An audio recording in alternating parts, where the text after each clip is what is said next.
Is self-employed estate agency the future? Today, I'm joined by Iain and Myles White. Iain is a big coach to many UK estate agents, and Myles is in estate agency recruitment. Thanks for joining me today, chaps. Every other post on social media seems to be about self-employed estate agency. Is it the future? Talk to me. Iain first.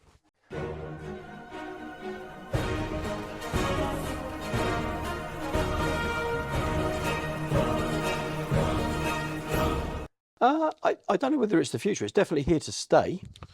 And I definitely don't think it's found its maximum place. I think it's going to grow.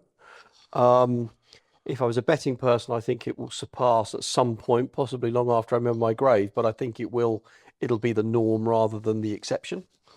I think the social media is just that they're noisier. I don't necessarily think, they are noisier. They've got something to shout about. Obviously, recruitment is a big part of their piece, and by definition, I think someone who's prepared to take a risk and kick the basic salary into touch and go and take this step, they're probably better quality. They're probably a bit more mature.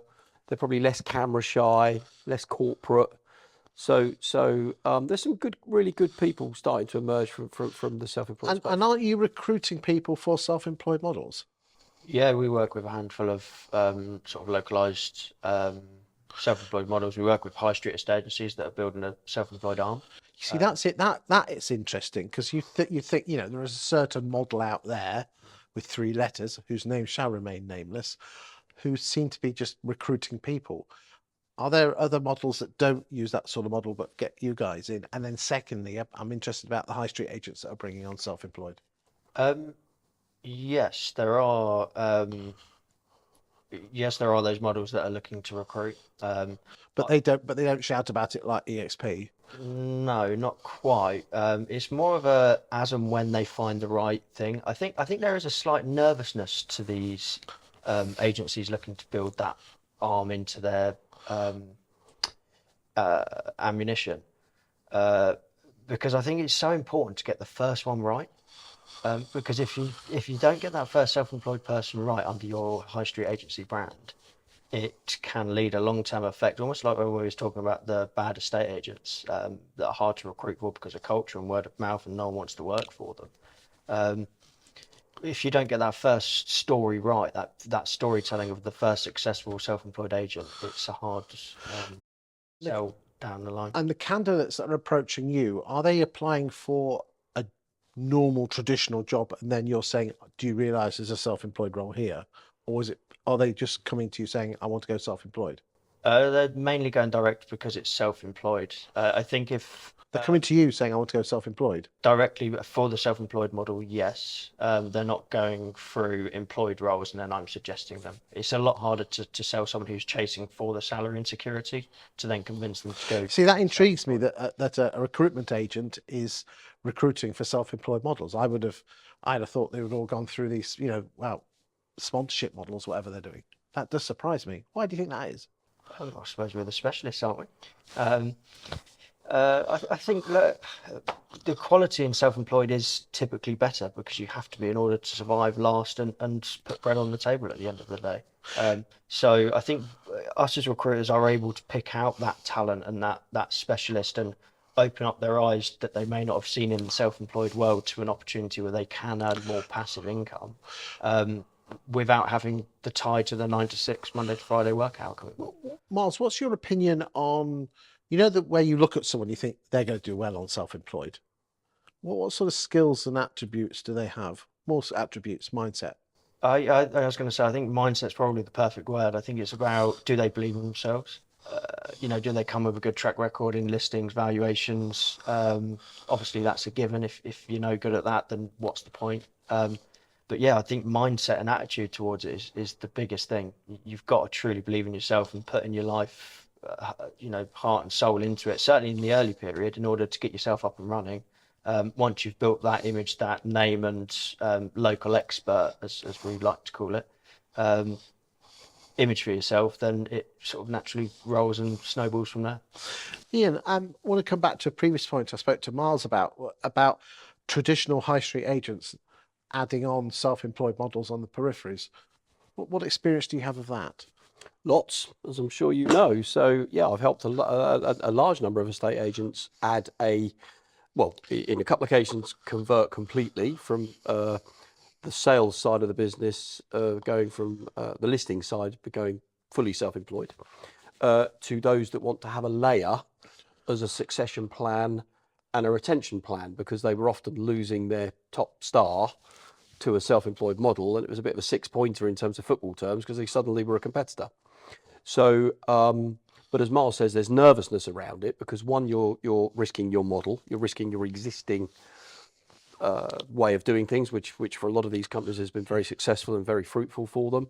But ultimately, the workforce is moving, it's changing its desires, and good talent is now looking at the options. Blended fee has meant that the cost of being able to do it's easier now to make that jump. So, Well, we're going to do a separate video on blended fee. I mean, what would your message be to high street estate agents? It's that double-sided coin, is retaining the ones you want versus growing and would you bring on self-employeds on the periphery or on the inside? I think all of the above. I think the business owners have to make the right strategy. Obviously, I am happy to guide people on that and have guided people on that. What would your advice be to those agents who are thinking, oh my God, my value will probably leave in the next year? Well, look, I mean, hopefully, first of all, to lose that mindset, because it'll be a self-fulfilling prophecy if that's how you come into work thinking. But it's understanding and making sure that you have the opportunity available and ready to go in the event that happens. So if you're prepared for the problem you don't fear the problem. Would you go as far as saying to the valuer, well, you should, this all comes down to cultural values. You should be aware if your valuer is thinking of going, shouldn't you? You should have an inclination, yes. Otherwise, there would be issues in your communication stroke leadership style. And would you be blunt to actually say, look, if you ever thinking of going self-employed, talk to me first?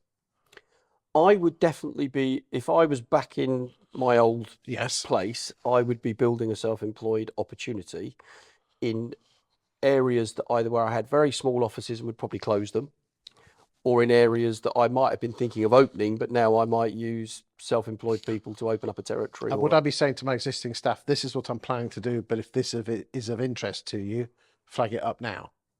My view would be to be very open about the process. Because I think many bosses wouldn't be like that, would they? Correct. Yes. But if they don't have the confidence, in my opinion, if they don't have the confidence to say, right, I'm adding this layer or I'm making the conversion, then make your employed model as best as it can be and stick with it, because it's where your skill set, where your belief system is.